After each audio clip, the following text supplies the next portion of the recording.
So, good morning to everyone. In Cryptography Network Security's lecture series, we are going to discuss a topic from Unit 3 that is on key distribution. So, before that, I introduce myself. So, I'm Logesswari from RMDEC Engineering College, working as an assistant professor in CSE department. So, we will be discussing about key distribution. What is meant by key? We already know that. So, how this basic key has to be distributed among the sender and the receiver? What are the methods are there? Those things and all will be discussed in this series. Okay, let's we move on to the session. So basically we have four different methods for distribution of public keys. We know what is public key and what is a private key.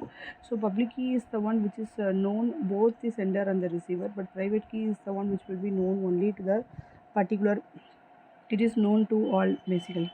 So we have four different methods are there. One is public announcement, publicly available directory, public key authority, and public key certificates. We will be discussing one by one. So first one is the public key distribution, which is of uncontrolled public key distribution. Why we call it as uncontrolled means here there is no centralized control. Each and everyone could publicly announce their keys, so it will be known to all. So it will have more number of problems, right? It will reach to the hacker could able to use it, right? So that is the uncontrolled public key distribution. So that is the main limitation, is that anyone can forge other public announcement. For example, some user could pretend to be a user A and send the public key to the another participant and broadcast such a public key. Until the such time, user A discovers the forgery and alerts other participants also. The forger is able to read all the encrypted messages and intended for A and can use the forged keys for attention. Next one is the second method is called as the public key. Next method is called as the public key authority. So in this public key authority, there will be a common centralized server. So that server will be act as an directory. So if any key wants to get a public key means first it will approach to directory based upon this identification and will gives the public key, issues the public key. So this is the publicly announced directory. So in this publicly allowed, each authority maintains a directory with the name and public key entry for each participant. Each participant registers the public key with the direct authority. A participant may replace the existing key with a new one or one at a time. Participants could also access a directory electronically. But if the adversary succeeds in computing the private key of the directory itself, it will lead to the problem. In the sense, if the attacker could able to hack the directory itself, it will entirely destroy that message, entirely destroys the public key. So they can able to get all the public keys which is registered over there. So that is the publicly available directory here. And the next one is the public key distribution scenario.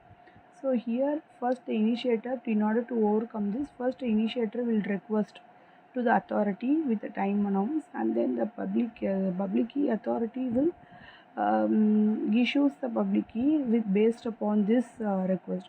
So along with the request, A will give the identity. So here they won't send it as a RAM key. They will encrypt, the public key authority will encrypt with the public key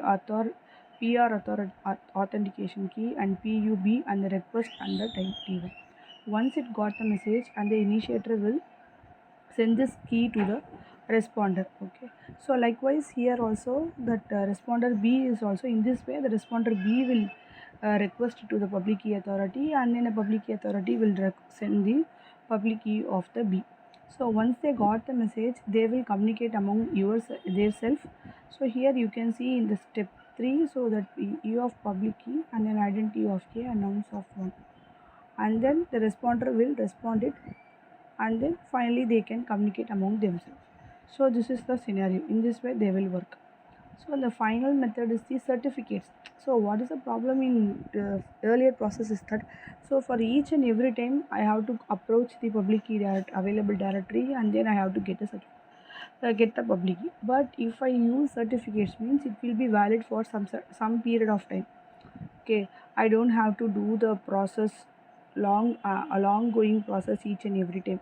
So here you can see that first it will give the A, and then it will give the authority ID, and then it will issues the certificate. Based upon the certificates, I am going to exchange my public key.